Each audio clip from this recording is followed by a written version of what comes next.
Health tips நேயர்கள் அனைவருக்கும் வணக்கங்க. நம்ம இன்னைக்கு இந்த பதிவில் எதை பற்றி தெரிஞ்சுக்க போகிறோம் அப்படின்னு பார்த்தீங்கன்னா, வைட்டமின் டி சத்து நிறைந்த உணவுகளை பற்றி தெரிஞ்சுக்க போகிறேங்க. மீன் வகைகள், மந்தி, சுறா, முட்டையில் இருக்கக்கூடிய மஞ்சக்கரு, இயற்கையான சூரிய ஒளி எல்லாம் முதன்மையானதாக இருக்குதுங்க விட்டமின் டி சத்துக்கு.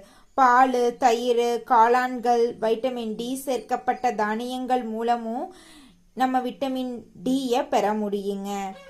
முட்டையில் இருக்கக்கூடிய மஞ்சக்கரு உங்களுக்கு விட்டமின் டியை தருதுங்க.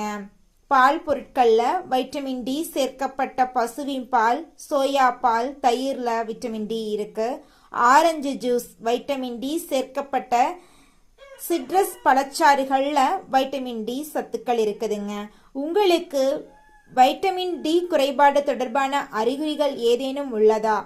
அப்படி இருந்துச்சுன்னா அருகில் இருக்கக்கூடிய மருத்துவமனைக்கு சென்று மருத்துவர்கிட்ட பரிசோதனைக்கு பிறகு நீங்க இந்த உணவுகளை எல்லாம் சாப்பிட தொடங்கலாம்.